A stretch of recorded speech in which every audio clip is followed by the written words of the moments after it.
Olá pessoal, sejam bem-vindos ao Intralizando por aí. O meu nome é Milena Faneco, estou falando com vocês diretamente de Ribeirão Preto, da terceira edição do Fórum Agro de RH, promovido pela ABRH São Paulo. Estou aqui com o Alberto Vieira. O Alberto é gerente executivo da Suzano e daqui a pouquinho ele sobe ao palco para apresentar um case de muito sucesso da Suzano. E ele vai falar sobre o agro digital, como que a inteligência artificial e a tecnologia elevam eficiência e inclusão. Seja bem-vindo, Alberto. Prazer ter você aqui. Prazer estar aqui com vocês. Prazer, Milena. Uma honra poder contribuir um pouquinho com o conhecimento, compartilhar o que a gente tem feito na Suzano. Que bom. Então, para aquecer, fala um pouquinho para a gente sobre o trabalho da Suzano, sobre o seu trabalho e depois a gente entra nas questões. Perfeito. Hoje a Suzano é a maior empresa produtora de celulose do mundo. A gente atende produtos que vão para mais de 2 bilhões de pessoas no mundo e tem uma vertente de crescimento, de internacionalização. Então, é um momento único da Suzano e poder compartilhar o que a gente tem feito na área de transformação digital. Recentemente nós ganhamos um prêmio de transformação digital de referência nacional junto ao Instituto Brasil Digital e tem vários cases em toda a cadeia de valor da Suzano de como a gente pode elevar a produtividade, incluir pessoas nesse circuito e combinar automação e aumento de capacidade das pessoas. Que legal, muito bom. Então, eu tenho um dado aqui. Segundo a Embrapa, uma das principais áreas de impacto da transformação digital no agro é coleta e análise de dados. Então, a minha pergunta é, como que as empresas, e no caso a Suzano, está se organizando em relação à capacitação das pessoas, né? Especialmente os líderes que precisam de uma alfabetização digital, pensamento estratégico, a habilidade de gerenciar dados, né? Porque não adianta a gente ter o dado lá e a gente não conseguir gerenciar esses dados. Uma mentalidade inovadora e gestão de mudanças, porque tudo isso passa, né, por gestão de mudanças. Perfeito. Milena, toda transformação digital, inteligência artificial, ela está sustentada em dados, né? Então, aquela máxima de lixo entra, lixo sai, ou garbage in, garbage out, ela vale muito para esse ponto. Então, trabalhar a parte de dados, ter uma base de dados bem estruturada, não só estruturada, mas bem governada, é fundamental para a gente atingir outros patamares, né? E na Suzano a gente criou uma área chamada integração de dados, que o papel é cuidar dos dados, fazer engenharia de dados, cuidar do data lake e centralizar todos os dados que a gente tem da operação florestal. Isso tem feito muita diferença para que a gente consiga fazer o fundamento da transformação digital. E essa área também cuidou de um programa, junto com a área de digital, de empoderamento digital das pessoas. A gente selecionou, tem mais de 400 pessoas sendo formadas dentro da Suzano em transformação digital. E toda essa formação é atrelada a algum projeto de fato que gere valor para a empresa, né?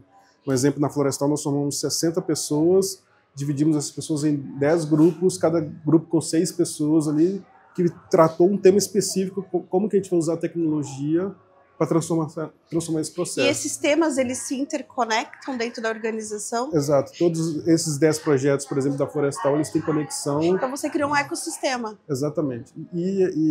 Então, um jeito é empoderar as pessoas através de transformação e formar essas pessoas com cases práticos. Outra coisa, buscar parceiros também, né? A gente teve parceiros que a gente investiu através do CVC, de Venture Capital dentro da Suzano. Você forma gente no mercado, mas você absorve conhecimento e trabalha em parceria. Né? Parceria estratégica. Exatamente. E a gente cria uma rede, né? Exato, um ecossistema, né? Você trabalha muito forte com o Cubo Agro, por exemplo, que é uma rede de inovação, os parceiros estratégicos, universidades. A gente tem uma proximidade muito grande com várias universidades, seja universidades brasileiras e universidades fora do país, e criar esse ecossistema de buscar soluções não só na indústria, mas também em hubs de inovação e universidade. Essa combinação ela é bastante poderosa. Muito bom. Agora, eu tenho 2 perguntas em uma, né? Quais foram os desafios que vocês enfrentaram? E, atrelado a isso, A resistência das pessoas foi um desafio? Sim ou não? E se sim, como que vocês enfrentaram isso? Perfeito. A resistência ela faz parte de qualquer mudança, né? Com Quando certeza.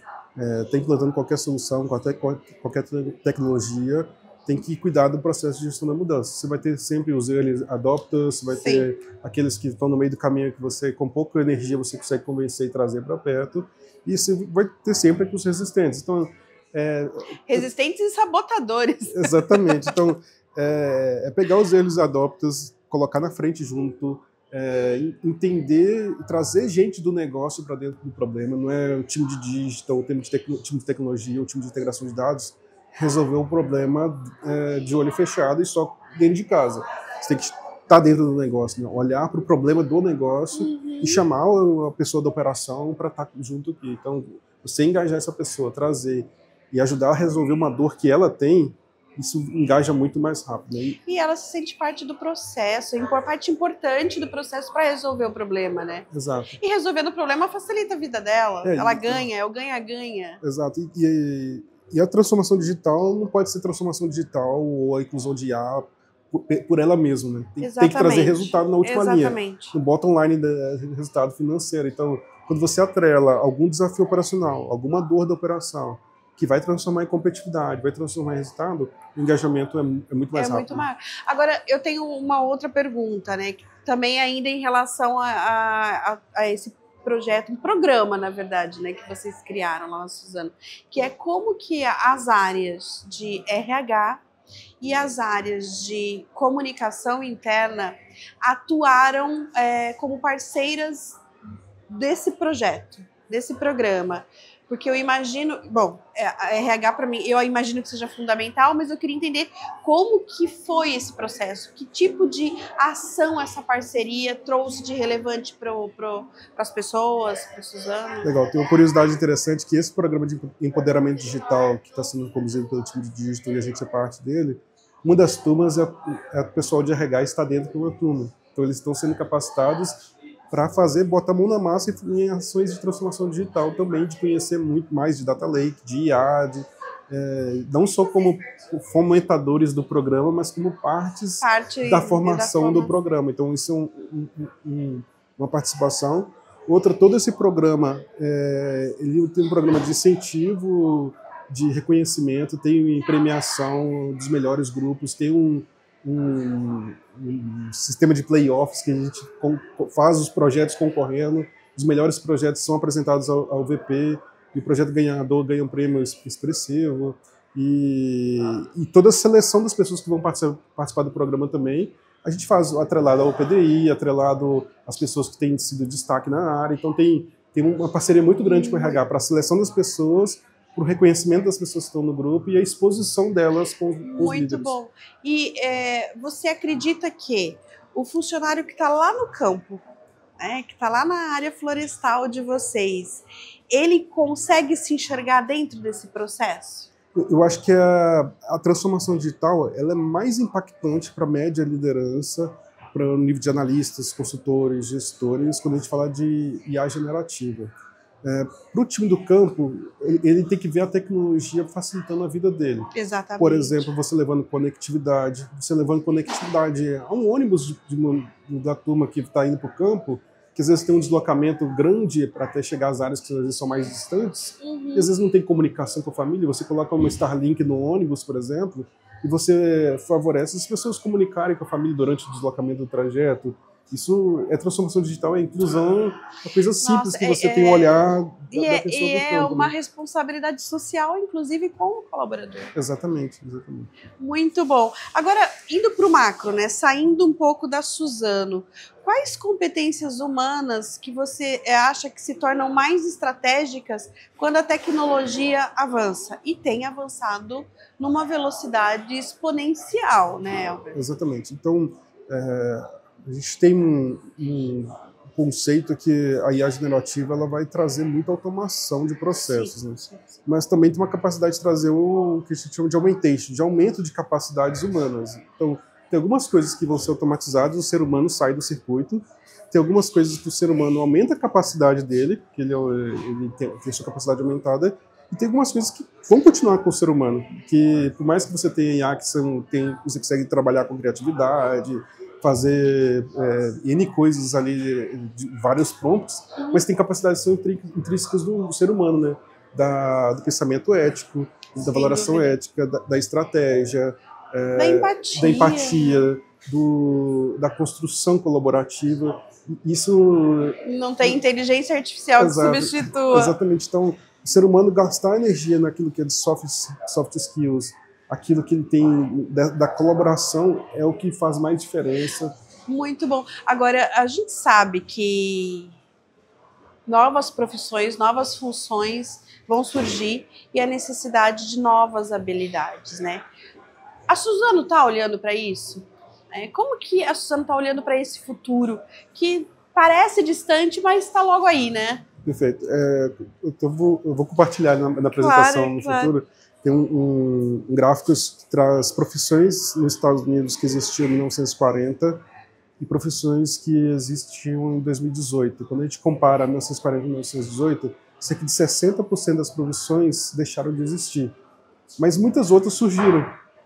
E houve uma dinâmica de mudança. Alguns setores, pessoas mudam de um setor e criaram outras oportunidades. Né? E a gente está num ponto de inflexão, num ponto que tem várias profissões que vão deixar de existir, mas tem várias outras que vão surgir. Por exemplo, toda a área de dados, ela passa a ser muito, muito relevante. Todas as pessoas que conseguem, o engenheiro de prompt, por exemplo, é uma profissão que já tem vários engenheiros de prompt, que é a pessoa que sabe conversar com IA com mais profundidade. E vão surgir mais outras profissões. Eu falo que a comparação com a IA generativa, ela está para a sociedade tal qual é a eletricidade. Sim. A eletricidade mudou a sociedade por completo. Sim. E a eletricidade trouxe várias benesses para o ser humano, por exemplo, vários eletrodomésticos. E a IA generativa, ela é como se fosse a eletricidade. Ela vai transformar a vida da sociedade. Só que a gente não sabe ainda quais... a gente não sabe quais são os eletrodomésticos da IA ainda. É verdade. E você sabe, eu tenho um outro dado. Você falou de passado e presente, né? Até 2030, é um dado do Fórum Econômico.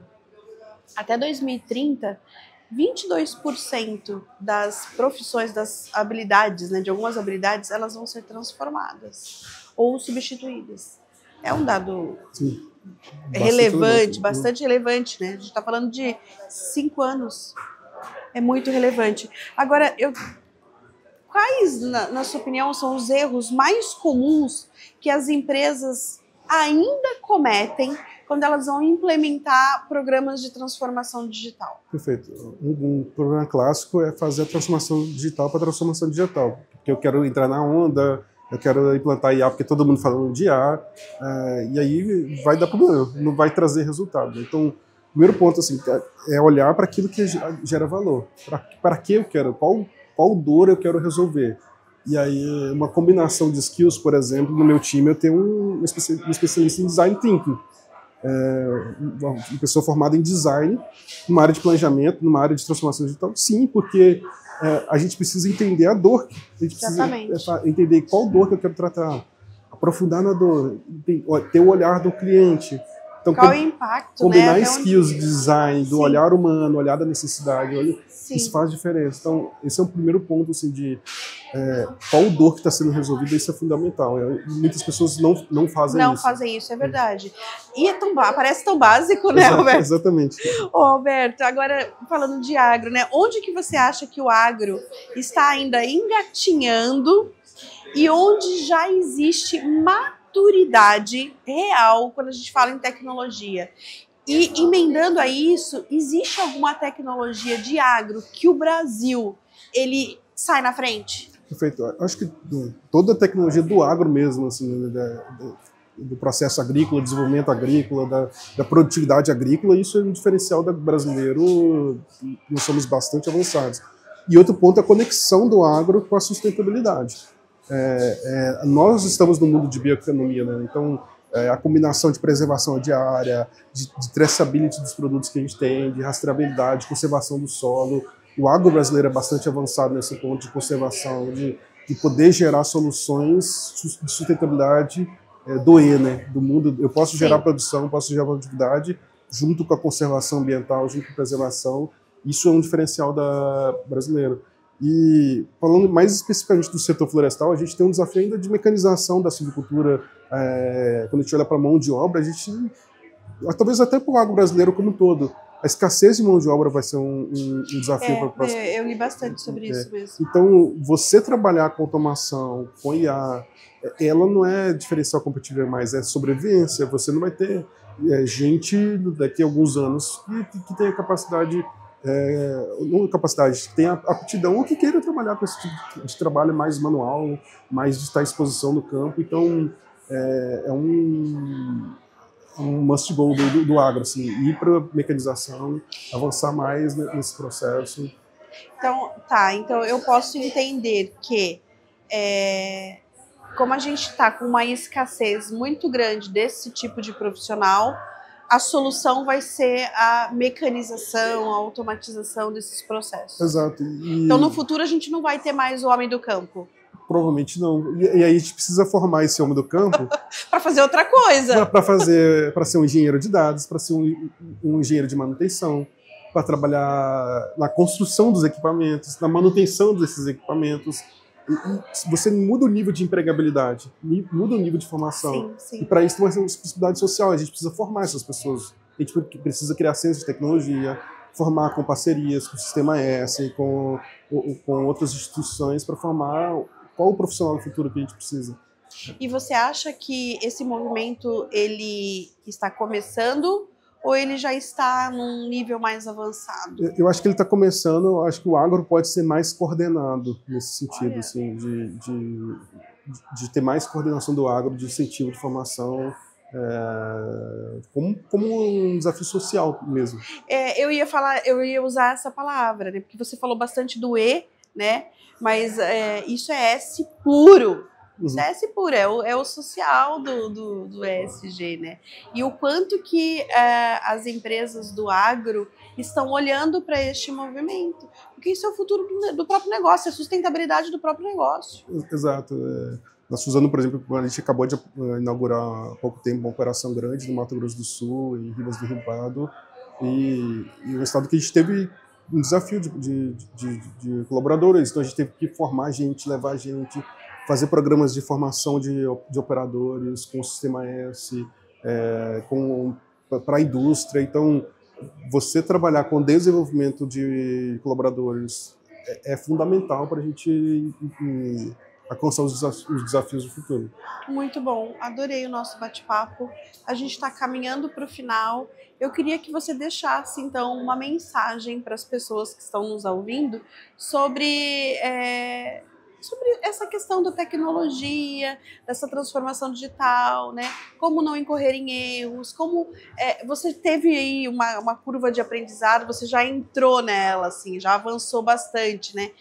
Quais foram os aprendizados que você teve nesse processo todo dentro da Suzano e que você pode passar para o outro? Olha, eu aprendi isso, não comete este erro, né? O caminho não é tão simples assim, ou o caminho precisa ser outro. Perfeito. A minha carreira toda foi construída em operação. Eu vim de operação, eu fui um gestor de operação durante um bom tempo. E recente a minha ida para uma área mais corporativa, uma área de planejamento, de dados, de tecnologia. E o primeiro olhar quando eu cheguei nessa área, o cara precisa estar entendendo a operação. Não o contrário, não o corporativo de estar a regra. Ditando o que tem que ser feito. É o corporativo ir lá na operação e entender, cara, que dor que eu quero resolver da operação com essa tecnologia. Isso é fundamental e quando você muda esse mindset que parece simples, mas não é, ele transforma. Então, você entender as dores que precisam ser tratadas, trazer a tecnologia como ferramenta e não como fim, é o segundo ponto. E trabalhar com gente, formar gente, ter uma estratégia robusta de transformação digital, formar talentos. Então, o primeiro salto de transformação digital ele depende desses 3 pontos, né? De você entender que dor que você quer resolver, que tem muito casado com a estratégia, ter uma boa estratégia, ter a infra que você precisa, os dados e formar gente. Então, essa combinação é poderosa para a transformação. Muito bom, receita de sucesso aí, de quem viveu isso, né? Não é, suposição, é realidade. Muito bom, Alberto, agradeço muito a sua presença aqui com a gente. Eu desejo todo sucesso na apresentação do seu painel, do seu case logo mais, e tenha uma excelente sexta-feira. Obrigado, prazer.